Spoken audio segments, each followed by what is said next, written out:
2006 से 2018 तक की मेरी जर्नी, जहाँ स्ट्रगल से ज़्यादा मुझे किस्मत और शिव जी का आशीर्वाद मिला।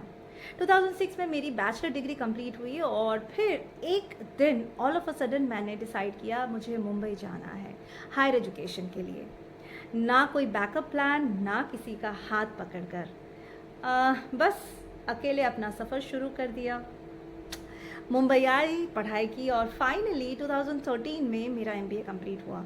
और जिस दिन मेरा MBA कंप्लीट हुआ उसी वक्त मेरी लाइफ में एक ऐसा अनएक्सपेक्टेड फ़ोन कॉल आया जो मेरी पूरी डायरेक्शन बदलने वाला था।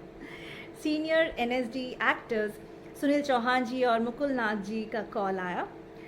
आजकल क्या कर रही हो? एक्टिंग में इंटरेस्टेड हो या नहीं? तो मेरा आंसर था अभी MBA कंप्लीट हुआ है भैया, इंटरव्यूज़ दे रही हूँ और अब्रॉड जॉब के बारे में सोच रही हूँ। लेकिन शायद भगवान शिव ने मेरे लिए कुछ और ही लिख रखा था। सुनील भैया और मुकुल दादा मेरे लिए बड़े भैया जैसे रहे हैं। जब भी लाइफ में कोई डाउट होता था मैं उन्हीं से पूछती थी। उन्होंने हमेशा मुझे एक फैमिली मेम्बर की तरह ही ट्रीट किया। और फिर मुझे मेरे Sai Ram Hindi silver screen movie में लीड हीरोइन के रोल के लिए साइनिंग अमाउंट मिला। सबसे सरप्राइजिंग बात, यू नो व्हाट, ना कोई स्ट्रगल, ना ऑडिशंस पे ऑडिशंस, ना मंथ्स तक वेटिंग। जिस काम के लिए लोग सालों तक मेहनत करते हैं, काउंटलेस ऑडिशंस देते हैं, मुझे वो अपॉर्चुनिटीज़ एक के बाद एक मिलती गई। तब मैंने सोचा शायद मैंने पिछले जन्म में कुछ अच्छे कर्म किए होंगे। मुझे मुकुल दादा और सुधीर दर्वी जी, स्मिता डोंगरे जी जैसे टैलेंटेड कलाकारों के साथ काम करने का मौका मिला। और वो मूवी 2015 में ऑल ओवर इंडिया रिलीज़ हुई। लेकिन कहानी यहीं ख़त्म नहीं हुई। फिर मेरी लाइफ में एक और कंप्लीटली अनएक्सपेक्टेड ट्विस्ट आया। फेमस शो मैं कुछ भी कर सकती हूँ में मेरी एंट्री सिर्फ एक एपिसोड के कैरेक्टर के लिए हुई थी।